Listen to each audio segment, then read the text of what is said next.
Bienvenue chez moi, amène ça. Donc aujourd'hui on va voir ensemble comment d'un simple petit poisson on peut arriver à une recette assez sympa. Donc ça va être un lieu jaune confit dans du beurre avec pommes de mer et un condiment persillé. Allez, c'est parti. Donc en premier lieu, pour ce plat, il faut réaliser la sauce. Donc la sauce, ça va être un beurre blanc que je vais agrémenter de laitue de mer. Une fois mes échalotes émincées, je prends une casserole, je les mets dedans. Je mets le vin blanc, le vinaigre blanc et le sel. Je le mets à bouillir. Donc ça va en fait cuire mes échalotes. Le vin blanc, en réduisant, il va tout simplement se concentrer. Et ensuite, une fois que tout ça aura infusé et ce sera bien imprégné de goût, on va rajouter le beurre et ça fera notre sauce. Une fois que c'est fondu, on va laisser infuser un tout petit peu sur le côté, passer au chinois, crémer et c'est prêt. Donc ça s'appelle fouler. Tout simplement, extraire un maximum de jus des échalotes, avoir toute la sauce et le concentré. Notre beurre blanc est prêt. Deuxième étape, il faut cuire ses pommes de terre grenaille. Donc pour ceci, c'est tout bête. Il faut des pommes de terre grenaille, une casserole d'eau froide, toujours démarrer ses pommes de terre à l'eau froide, sinon elles brunissent. Pendant ma préparation, pendant que mes pommes de terre cuisent, tout ça, je prends de l'avance, je mets mon poisson à cuire. Donc là, c'est un beau dos de lieu jaune.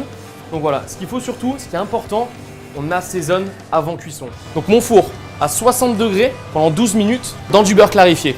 Étape suivante, le siphon condimenté. C'est ce qui rappelle un petit peu la moutarde pour la viande. Donc voilà, j'ai voulu un petit peu travailler le poisson comme une viande et lui donner un petit condiment un peu plus sympa qui donnait vraiment une accroche à ce poisson. Je peux pas tout vous dire, donc là, ça reste juste un petit peu secret. Je vais vous donner les ingrédients, mais pas les peser. Moutarde, jaune d'œuf, eau, cornichon, capre.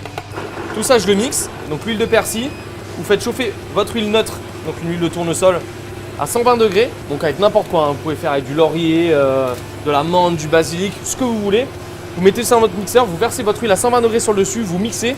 Ensuite, vous passez au chinois, au torchon, et ça va vous sortir une huile de couleur verte, alors verte pétante, quoi. Donc ma base est bien mélangée. Donc là, avec un petit filet, donc là on voit bien comment l'huile est verte pétante. Je rajoute peu à peu. Donc voilà, là mon émulsion elle est réalisée. Donc vous voyez, c'est bien monté.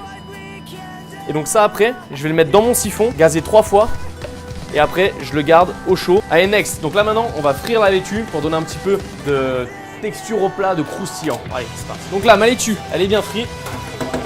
Elle est croustillante. Très important pour extraire l'huile dans l'aliment. On sale. On sale toujours en sortie de friteuse. On sent que ça croustille. Ça, c'est bon ça. Les pommes de terre, elles sont cuites. Donc je les épluche. Je les mets dans mon beurre blanc. Un peu d'algues que j'ai pas frit. Hop, on va laisser frémir ça gentiment. Place au dressage. Pour le dressage, il me faut des herbes, plus ma laitue de mer frite et ma poudre d'oignon noir. Donc ça, c'est de la salicorne. Donc c'est une herbe qui se trouve au bord de la mer et qui a vraiment un goût assez particulier. Donc à l'intérieur, c'est vachement juteux, c'est super iodé. Donc ça se marie vachement bien avec un poisson. Et la texture est très intéressante. Cuisson du poisson parfaite. Juste confit. Je parsème un petit peu de poudre d'oignon noir. Donc ce qui fait rappeler un petit peu la peau du lieu jaune. Les pommes de mer avec de la sauce, toujours de la sauce pour la gourmandise. Ensuite, de la criste marine. Donc ça, c'est ce qui va vraiment donner la force et le côté iodé au plat. Je ramène mon croustillant dans l'assiette. Et la petite touche, le siphon condimenté. Voilà, le siphon condimenté sur le côté. La petite fraîcheur à la fin, le petit cercueil. Et toujours à la fin, un petit peu de fleur de sel. Voilà. Et voilà comment réaliser un lieu jaune en toute simplicité.